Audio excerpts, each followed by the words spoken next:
To determine the resting motor threshold, first place the active electrode on the left first dorsal interosseous, or FDI, muscle. Then, deliver 10 consecutive stimulations to the right M1 area at a 4 to 6 second interstimulus interval, checking the contraction of the left FDI muscle. Determine the subject's resting motor threshold by using the minimum TMS intensity at which a peak-to-peak motor-evoked potential, or MEP, amplitude greater than 50 microvolts is produced at least 5 out of 10 times. Make sure the camera identifies both the pointer and the subject tracker, displayed in green color. Point at the subject's nasion, then to the subject's nasal tip, and sample it. Repeat until all 4 landmarks are matched. Check the screen to ensure the coil is on the desired target and is maintained throughout the TMS procedure. Ensure that the screen displays the subject's brain surface, intended target, and the coil, as well as the error range as the coil moves away from the target shown by the bullseye. Anterior commissure of the corpus callosum, just the midline of 2 hemispheres placed in front of the columns of the fornix. Mark the anterior commissure on the MR image.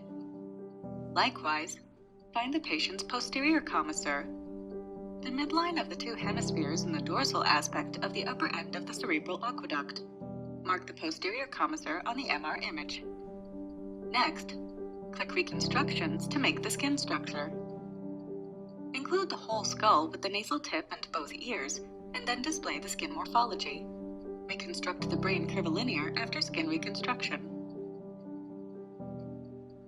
Configure the landmark in order to match the anatomical point between the patient and the reconstructed skin structure. First, mark the nasion on the computed skin structure. Then, mark the nasal tip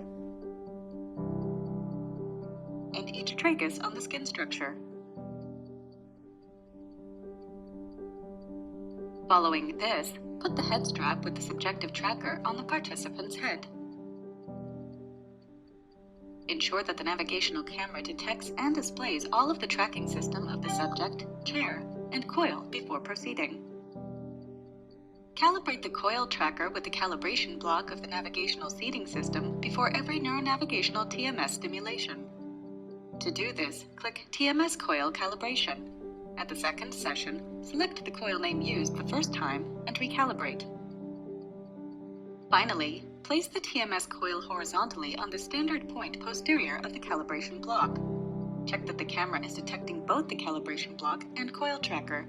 Then, begin calibration countdown and hold the coil still during the 5-second countdown. This protocol demonstrates that navigational TMS produces a higher accuracy for targeting the intended brain area than conventional TMS by eliciting a greater degree of virtual aphasia in healthy subjects during the picture naming task. Here, navigational TMS induced a significant delay in reaction time compared with baseline, and a greater consistency of localization of stimulation with the target. Furthermore, the distance from the actual stimulation site relative to the target is closer with the navigational TMS than conventional TMS. Thus, the error range is narrower for navigational TMS compared to conventional TMS.